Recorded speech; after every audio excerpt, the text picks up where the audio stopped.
মহান মে দিবস উপলক্ষে বাংলাদেশের সকল স্তরের শ্রমিক ভাই ও বোনদের জানাচ্ছি আন্তর্জাতিক শ্রমিক দিবসের শুভেচ্ছা ও লাল সালাম।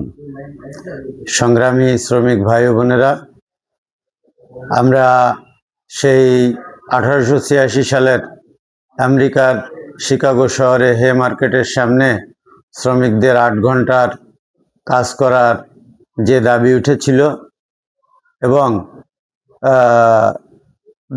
আন্দোলনের মাধ্যমে সেই দাবি আজ পূরণ হয়েছে।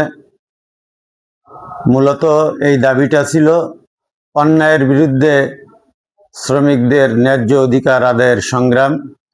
এই সংগ্রাম করতে যেয়ে আমাদের শ্রমিক ভাই ও বোনেরা মামলা খেয়েছে, যাবজ্জীবন জেল খেটেছে, ফাঁসির দড়িতে ঝুলেছে। আজকে বাংলাদেশে তারই ধারাবাহিকতায় এই গার্মেন্ট শিল্পের মাধ্যমে বাংলাদেশ গোটা বিশ্বের মাঝে মেড ইন বাংলাদেশ হিসেবে পরিচিতি লাভ করেছে। এখানে লক্ষ লক্ষ শ্রমিক ভাই বোনদের কর্মসংস্থান সৃষ্টি হয়েছে এবং বৈদেশিক মুদ্রা অর্জনের মাধ্যমে বাংলাদেশ অর্থনীতিতে শক্তিশালী একটা অবস্থানে গুরুত্বপূর্ণ রয়েছে। যাদের অবদানে তাদের সবাইকে জানাচ্ছি বিপ্লবী সালাম ও শুভেচ্ছা। সংগ্রামী সাথী ও বন্ধুগণ, বাংলাদেশ ট্রাস্ট ওয়ার্কার্স ফেডারেশনের পক্ষ থেকে আমরা শ্রমিকদের অধিকার নিয়ে শ্রমিকদের পাশে ছিলাম, এখনো আছি, ভবিষ্যতেও থাকব।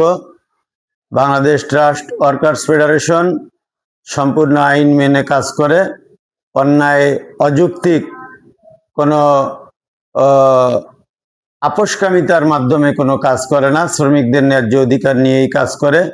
আমরা অতীতে যেমন শ্রমিকদের পাশে ছিলাম, ভবিষ্যতেও শ্রমিকদের পাশে থেকে শ্রমিক অধিকার আদায়ের লক্ষ্যে সোচ্চার থাকব এবং এই শিল্পের সাথে যারা যেসব প্রশাসন, আইন প্রয়োগকারী সংস্থা, বিকেএমই, বিজিএমই সহ শিল্পের মালিক শ্রমিক সবাইকে বাংলাদেশ ট্রাস্ট ওয়ার্কার্স ফেডারেশনের পক্ষ থেকে আবারও সালাম ও শুভেচ্ছা জানিয়ে বিদায় নিচ্ছি। মে দিবস অমর হোক।